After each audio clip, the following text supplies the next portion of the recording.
welcome to the Nancy Denis Show. My Nancy boys, come, heal with me, baby.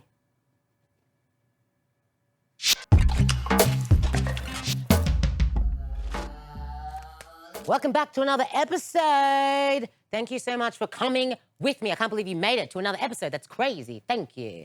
To those who've been there with me from the very beginning, I want to give you a little shout out.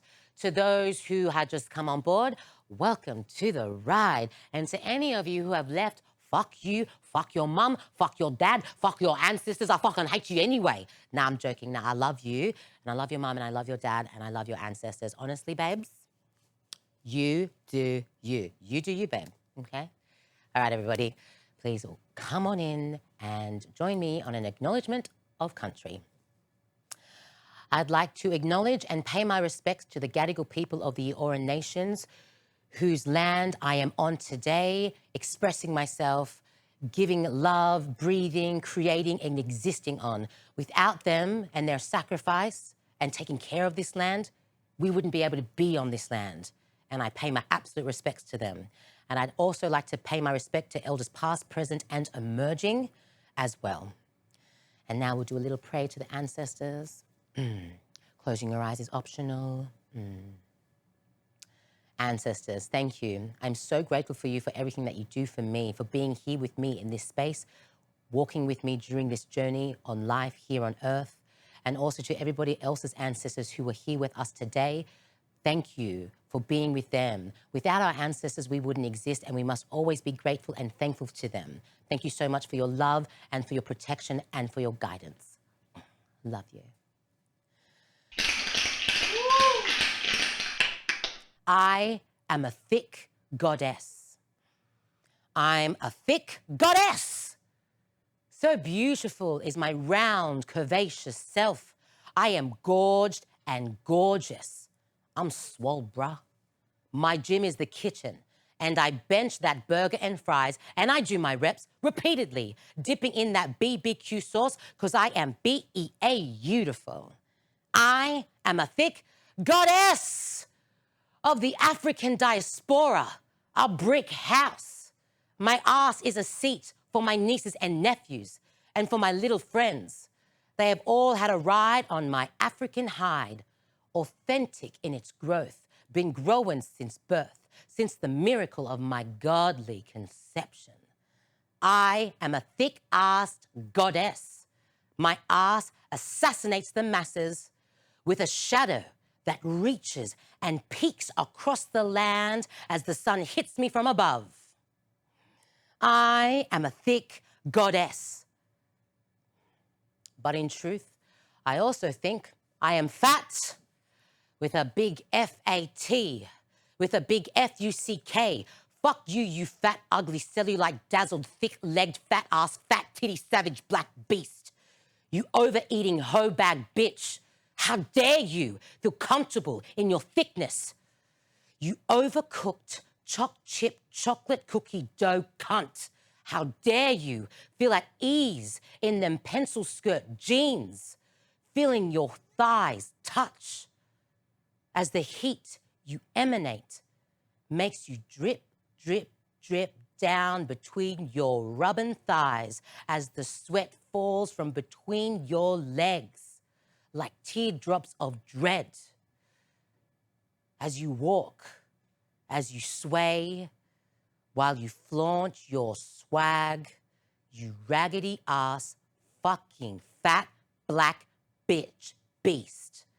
But it ain't my fault that at times my body reaches beast mode. Urgh. My black beast mode. Urgh. Like a big black grizzly bear. Urgh. That my body grows big and round and you can see my power as well as feel it.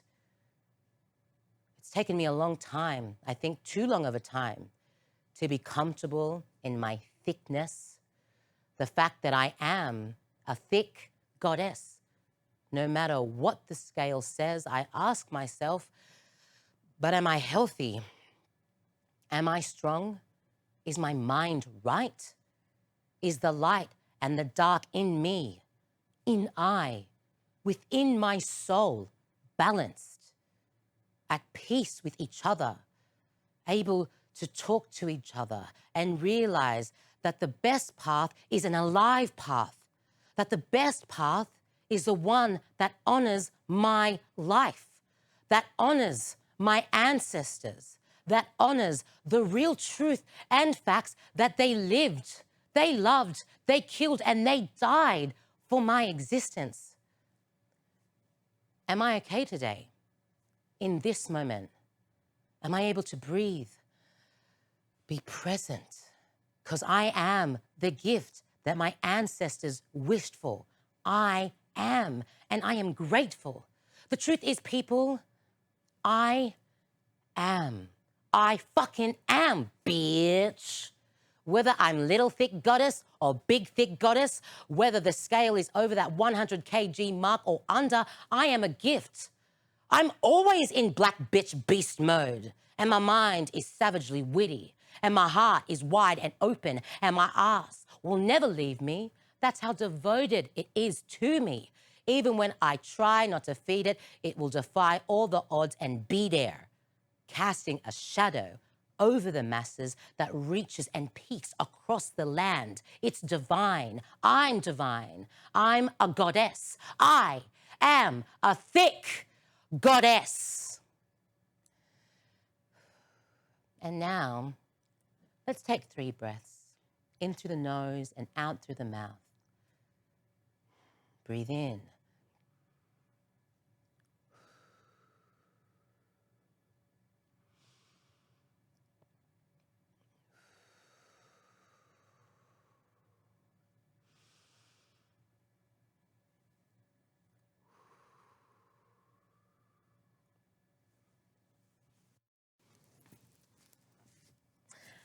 Health, health, health, healthy, healthy, health, healthy, healthy, healthy, health. I made that up just now, not the jingle, can't take credit for it, but it did just come in the spirit of the moment. Okay, in this episode today, we will be talking about health, all things health. And when I think about health in like a holistic way. So that means a bit of this, a bit of that, some Western, some Eastern, maybe some Southern, maybe some Northern. I actually haven't tried those, don't know what they are. But what I'm trying to say is I like to try and look at all things. So for me, that's exercising. I don't like it, but I must do it because my body loves it. But I really just don't like it. I really hate doing cardio. Anyway, moving on. Eating. So that's like, getting a nutritionist if you can afford it. If you can't, just I guess being aware of it. I really love carbs, but I can't eat it all the time, especially if it's got a lot of cheese on it, even though I want it, and a lot of salt, even though I want it, can't do it. And then spiritual. Spiritual for me is like focusing on like poetry, diary entries, praying, talking to my ancestors, singing, either on stage or off, and dancing as well. Dancing is also exercise, so that's good. And then I also like to focus on my mental health. So for me, that's seeing my counselor or my psychologist once a month or every fortnight or whenever I really, really need it. And I know not everybody can afford a counselor or a therapist or a psychologist, which is super unfortunate. And I personally think that it should be free for everybody on the planet at all times. But, you know, talking to a friend or talking to a family member can be really good for your mental health. And then my last thing that I have is my medicine woman. She could be your medicine woman if you ask her and it all works out. If not, don't worry about it. You can find another medicine woman, medicine man, or medicine person. And so today we're going to be speaking to my medicine woman, Maneeka. We're going to talk via the Zoom. So please, my Nancy boys, enjoy this interview. Okay, so just for my Nancy boys out there to know, Maneeka, do you mind? I mean, I can give you an intro as much as I know, but do you mind just trying to give this smorgasbord of it is that you are and what you can do, you know, in like, I guess, I mean, we've got time. Tell them as much as you like, but just for them to understand, because I guess when I'm trying to, and well, first of all, if ever I try to connect someone that I meet or know with you, I definitely, you know, wait a while before I do it because I need to know, like, if they get it. And, you know, Out of the 7 people I've sent to you, maybe 4 of them have been great. 3 of them are like, what? Not great, like what? Bad, but just like not the right time, not the right alignment, not the right person, or, they'll find their own way through their own healing journey. But I guess if you could, for me now, like I go, this is my medicine woman. I know she's got a background in kinesiology, chiropractor, craniopathy. Um, those are the 3 words I know. I know you Ayurvedic medicine. There's a lot more. I know there's a lot more. I mean, she also plays the harp. What else? There's a lot. So yeah, if you don't mind, please let my Nancy voice know, please, a lot of bit about what it is that you do. I do. So in listening to that, and I can hear rain. So that's gorgeous. Yeah, and the sun's out at the same time. So it's a sun shower. When you're just talking about, like the people that maybe you've recommended along the way, and what I was just getting to that to start with is that the level of work that I do is that, there's got to be the commitment on the other person's side, their readiness to do the work. And some people aren't ready for what, you look at what your body's given you now. You had to step into certain parts of your healing that had some resistance. And parts of you that had to be let go of. And some of it was reluctant to be let go of. There was certain attachment to some of those habits. And some patterns let go are very easy. And that's why I said the right medicine, right time for the right condition. So, over the last 30 years of working, I've never had to advertise, never had to put a card anywhere. I've just naturally had work arrive, and I've been consistently working for the last 30 years. And as you know, this is my first interview, and I'm so excited to be doing this with you. But there's no need for me to do an interview. Same. Market myself or anything like that, because I have the work that I need and I'm happy with. So, initially when I first started doing this work, I would work anyone who came to my door. And I did start work at the physio. And I discovered that my body had limitations to how many individuals I could work. I physically felt like I'd been through a boxing ring, when I would finish work. And I had a family. I had, I've got 2 sons, and at that time I was married, had a husband at home, and so I had work to go back to. So I reduced my work, and it wasn't until after the pneumonia and dengue that I decided that, I had to be selective of where I put my energy, and I had to look after me. And I was at that time of my life now, I'm 60 years of age, and it was like, okay, well, I need to work with people who are ready for the work and make sure they're ready for the work. Because if I'm going to put my energy there and I'm going to give my 100%, I need to know that they're giving me 100% back. Because 1, they're not going to get the results, and 2, it's going to be no fun for me to be on that ride. So we need to have that, and that's our relationship that we have now. And so, again, usually I do a meet and greet with someone to try and get a feel if we're fit to start with. Because, I don't want them to waste their time and money, and I don't want to do the same either. So, when we look at the skill base, what do I bring from that? Well, some of the things that you talked about were skills that we go and acquire through, the systematic offerings of what's available, but some are things that come along through life that we're not even looking for, we don't study for, they arrive along the way. Or we have the experiences that come, like the experience that comes from having your own clinic for 30 years, where I've got clients that I've been seeing since the 90s. And as you know, I've got family, more than one family that I've worked that are 4 generations I've got to work. So I've got not only the grandparents and then, the parents, and then the children, and then the grandchildren. And that in itself is a learning ground. what do you learn when over a period of a couple of decades you work with a family? What do you get to see on those genetic, predispositions, and, what is it learned, and what is, created from that environment? And so there's that experience which you can't get from going to a university, or going to a college or enrolling onto an online course. It's something that comes from experience. And, I've had everything come to my door from, I've treated people with the most aggressive forms of leukemia, cancer in all stages, returned soldiers, that have come back from the war, and not, some have come to me through hearing about me, some have been referred by their psychologists because they've heard about me. All these have been, experiences that I've got to experience along the way, and it's taught me. So my greatest teachers have been my clients, because they've inspired me to be more so I can do more for them. And they would bring everything to me. The amount of, I couldn't even go through it, what as a species could walk through my door, mentally and emotionally and physically. It all walked through my door. When you run a clinic from one singular geographic spot for over 20 years, and you get to experience, all kinds of things coming to your door.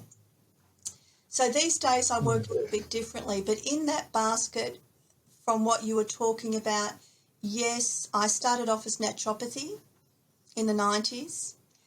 Actually, no, I started off as massage. I was talking to one of my clients about this the other day, massage.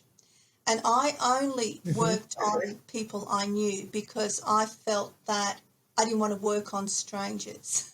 And I had an oncology nurse that lived next door who also did massage. And she was moving back to North Shore, Sydney, and I gave her a massage, and she said, Maneeka, you're really good at this. You should, do this for, get some bucks through this. I said, oh, no, I don't want to massage strangers. Anyway, she was leaving the physio, and she rang up the owner of the physio, and while I was there, and I'm saying, no, I don't want to work at physio. And so she rang this guy, and she said, look, I've got this woman. She's really good at this work, and I think, you should give her my job when I leave.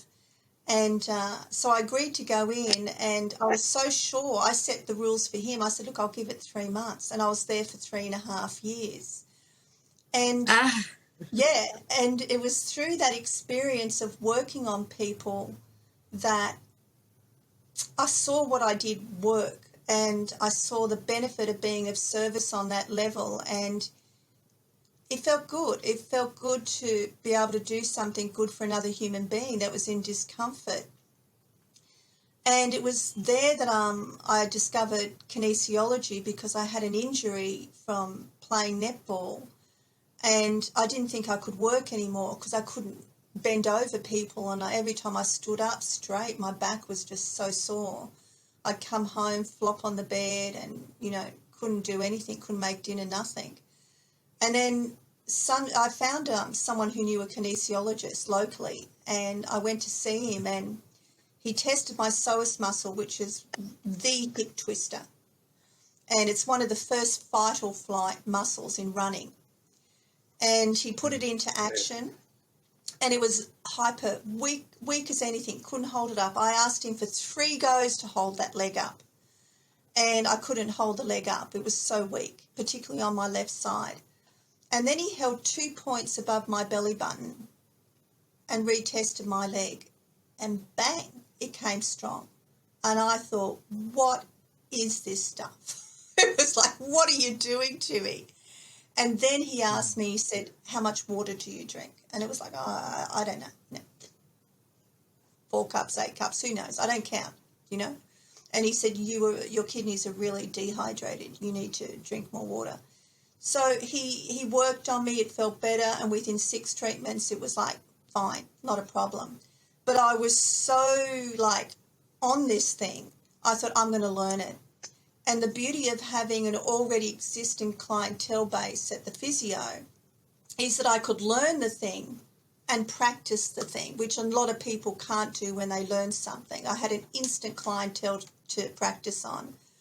And one day, one of the regulars was in Warren, and he was seeing the podiatrist at the physio, and I did some work on him, and I just did the basic 48 muscles I tested. You put the muscle into action, you're testing it for a hyper or a hypo, and then you go from there.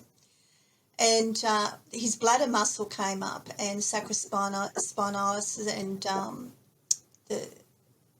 the muscle that came up, he said to me, I had a bladder operation 15 years ago, and I just did the work. That was it. You know, we didn't have much of a conversation about it. Just did the baby building blocks because I was learning. So did the baby building blocks on his body, and didn't dive into the nutrition, none of that, just the baby building blocks on that work.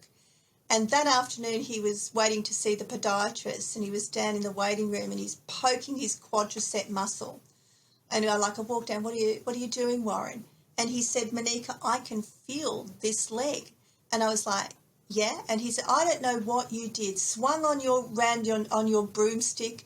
I don't know what you did. But he said, I can feel this muscle now, and I haven't been able to feel it for 15 years. He said, I'm a diabetic. And he said, I haven't even been able to shoot in this leg because I've had no feeling in this leg for so long. And he said, since you worked me, I can now feel this leg. And I then looked, I thought, wow, what is this stuff? And I just dove down that rabbit hole for 10 years, studying every year to the highest level I could get here in Australia. And it completely changed how I worked, and I continued to use it in the physio. And then decided after a few years to move my clinic at home where I could have more freedom to express myself with my work without being in the confines of the physio. And it was there I studied further, going down that rabbit hole, the fight-flight mechanism, the neural organisation technique, because what I discovered through that was most individuals walking around these days are locked into a fight-flight. Yes. Of course, especially after the last 4 years, I'd say a lot more have been introduced into that fight-flight. And a lot of children have been born into an environment where their surrounding humans are also stuck in a more fight-flight, and they also probably haven't seen that many humans as well. Yeah, You so know, I they're just saw used to seeing mum and dad. You know, this is back in the 90s, even before the now moment. Children will be locked into fight-flight from anything. It could be, you know, fight-flight can be the body in a stress mode because they've fallen out of a tree. They've fallen off the seesaw, had an accident, and the thing hasn't been corrected.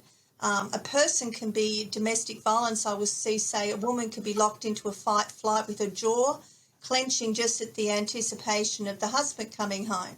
So nothing's happened yet, but the imagination of just imagining what could happen, the anticipation of that event, has locked the body into a stress response. So it can be real, it can be imagined, it can be anticipated, and it can be from, for instance, what came to mind was, I remember a child came to me, he was 3 years of age.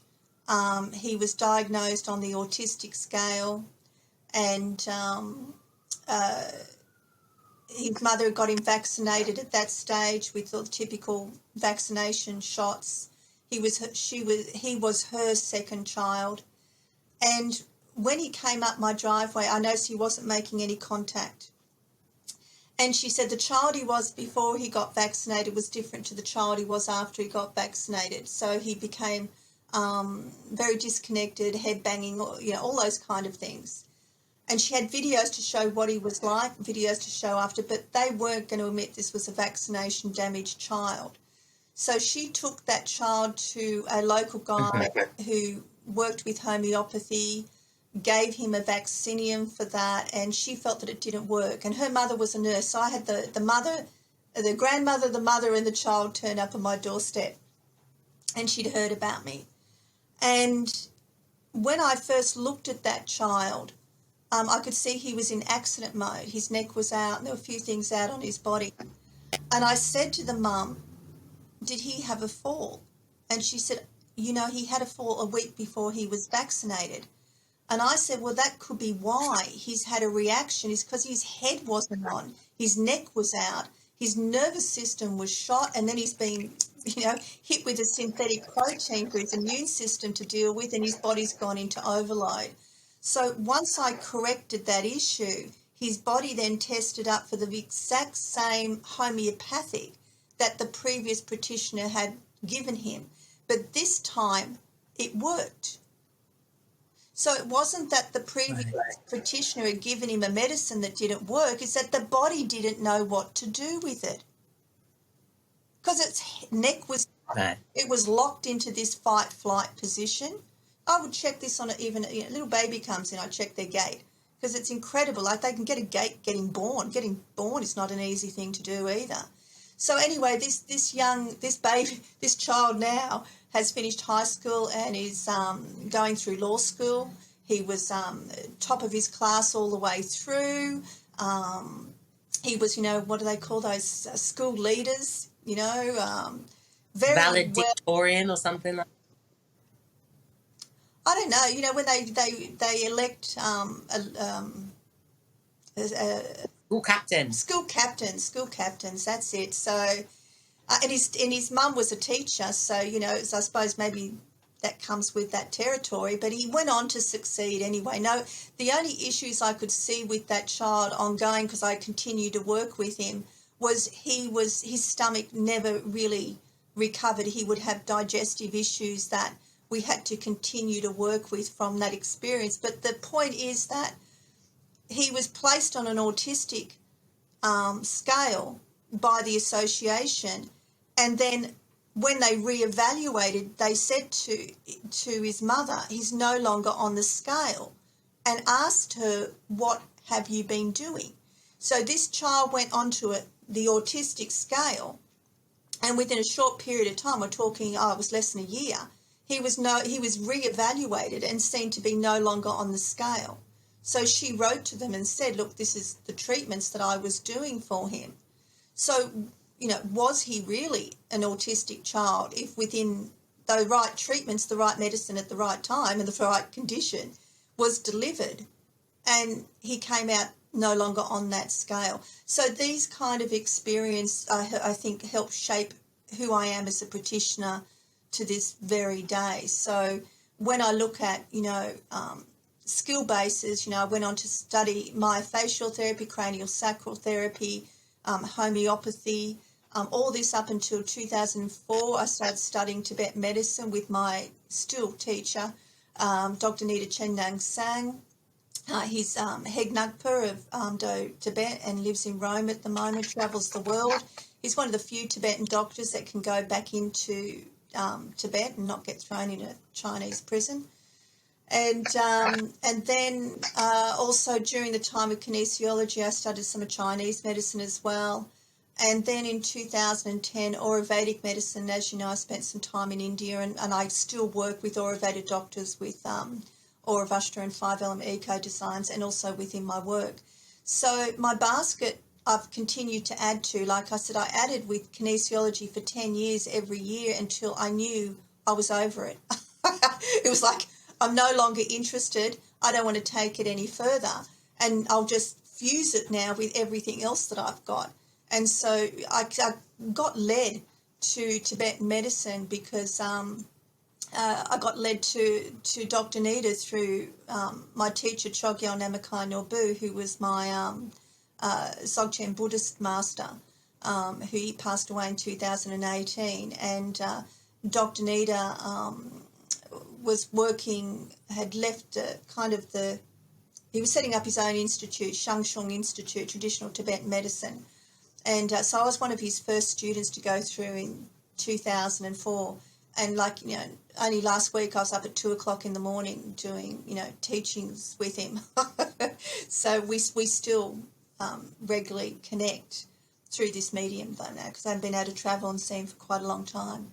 So I don't know, I think maybe those stories and that sort of, unpacking that maybe gives, your Nancy boys a little bit of an idea of who I am, outside of the basket of you know, what is your modalities, because you can learn those modalities and still not be any good at those modalities just because you. So I feel like we've covered a lot for sure. Because the thing is, you know, we're both universes and we could talk for hours. And I really want to take this moment to also invite you to my podcast where we can talk in length and talk many times over on many of the things you've touched on now, but also on other things as well, because there was a lot in there. There was a lot in there, and I know we could keep going. But the main thing that I am getting from you and understanding, and what I think is like the future and the past of medicine, I feel like with medicine as innate human beings, regardless of your social economic standing, whether you're a cow, BIPOC, in the queer community, if we're just looking at each other as human beings, each of us have an ancestry and of an understanding of medicine. There's a huge ancient understanding of that is innate in our bodies. And then we come to the present where there's a lot of pharmaceutical input, big companies, a lot of marketing, and mental health understandings and stuff. And then there's the future of medicine, right? Where a lot of billions of dollars go into creating new medicines, new techniques, into the future of medicine. And I feel like what you, Maneeka, are a great example of, and many practitioners similar to yourself, who understands that it's not just about the 5 or more modalities that you have, but it's the combination, the holistic approach to when you're approaching a human being who comes to you with an ailment, is that the future of medicine and the past of medicine are coming together, I believe, in the now and in the future, where we're not going to just, I'm not just going to go to my GP for an understanding or to my doctor for an. I'm wanting to go to a person who has a wealth of knowledge across many modalities, who have picked the bits that work for them through their experience and working with other human beings, who is going to approach me in a way that it's like, I've got my knowledge, knowing that you've got your own knowledge because you live inside of you. And we're going to combine those two knowledges together and see what it is that we can do to help your body in its present ailment and work on that. Not come up with ideas and come up with things that's going around the latest medicines and plug that into you. It's like, no, where are you at right now? What is your body asking for right now? And what is it that we can do together to help your body right now? Regardless of how you identify, regardless of where you come from, regardless of many of the layers that outside world put to you. It's like, no, you've come to me with your human body, your machine, your vessel, and you're asking to have a chat and communicate and see what we can do to help that vessel feel great and shimmying and vibrating on this earth. And that is so beautiful. And that's why I'm so grateful for you, because especially when I describe you to people as medicine women, I also think they assume some big black other woman's going to come through. And then they go to me, oh, she be white. And I'm like, and what? And yes, I've been working with them for 12 years. And what? Like, you think my ancestors didn't have everything to do with this? Like, can we get past this? You know, like, you know, because, you know, you asked for help. I thought of someone who could help you, and let's just see if they can help. If not, it's all good. You know, it's all good. The wonderful thing about... Can I tell you a funny story? Yes, of course you can. I got to grab you on that one because I've got to tell you a funny story. Your mama. Yes, my mother. So this is just about that very thing. And so I'm working with the mama, and I said something about, because, you know, I used to, I can still play djembe drum, and I used to work with, in a group, 9-piece group with women and men and guys from Burundi, and so we used to do festivals and stuff in my other life. And so I mentioned something to her about African drum, and then she said to me, you know, when Nancy was talking to me about you, I thought you were an African woman. And then she said to me, are you African? And I said to her, I might be. Oh my goodness. People really do go to even my own mummy. Just want to take this moment to say thank you so much, Maneeka, for this interview. It has felt brief, but I know it has actually been about over an hour, or just very close to. And I'm so grateful for you taking the time to speak with me and be with me in this moment, to share some just like a little drop, half a tiny little drop of what it is that you can do and and are capable of doing. You also mentioned the fifth five elements, which is the company. No, no, no, it's not company, but the shop, the business that you also have. Let me actually go get the Five scarf. element eco design Yeah, is the stay right umbrella there. to my fair trade charity. I'm gonna grab my scarf. Okay, so this is a scarf that I've got from your Five Elements Eco Design Fair Trade business. And we've got more things in the pipe coming. But I got this. I used to have a yellow one as well, the turmeric one, and it left me. So I gave it to someone and they never gave it back because they loved it. And I'm like, sure. But this one's always stayed with me. I love this one. Happens. My guys are, they are a fair trade charity of a collaboration between two areas. One, the hand loom weavers. So these are loomed in homes, and over 70% are women. And they provide like educational programs, etc. Yeah, that's it. It's got that beautiful energy. It's got the conversations that happen in the homes. You can hear them in the thread. You can hear the conversations in the thread. I have anyway. I've heard the conversations in the thread. And then the other one is the Auravastra, the custodians of that, the lineage of that.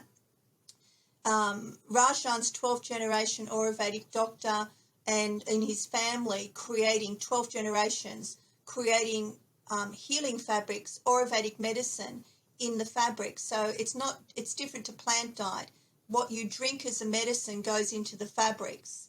And so they brought these two, these arts together and created Auravastra, which is what you're wearing. The hand looms meeting the family that are the custodians, and they were the Ayurvedic doctors to the royal family of Travancore.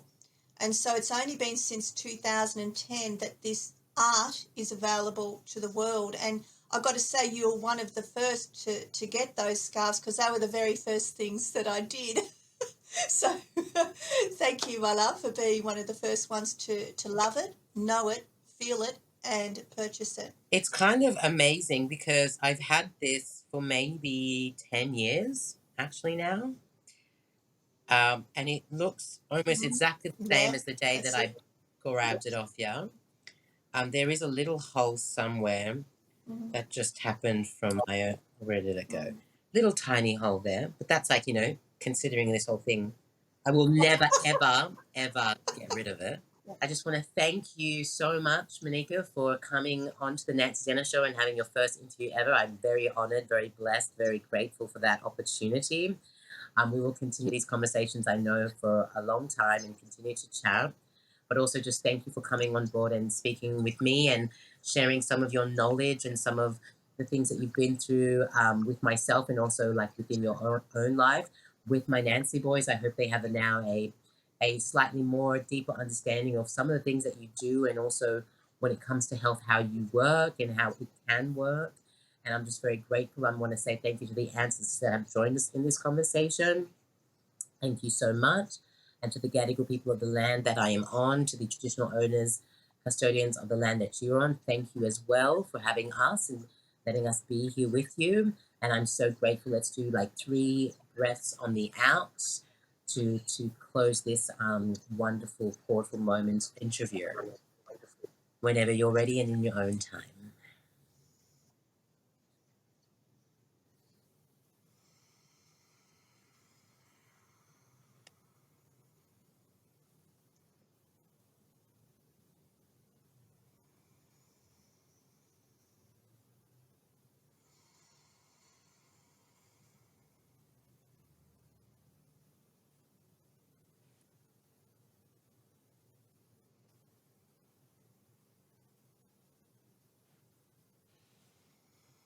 Thank you. Thank you so much. Thank you, my love. Thank you. My Nancy boys, please enjoy this performance of Head Above Water by HIA, streaming everywhere you can stream music out now.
Must keep my head above the water. Must keep my head above.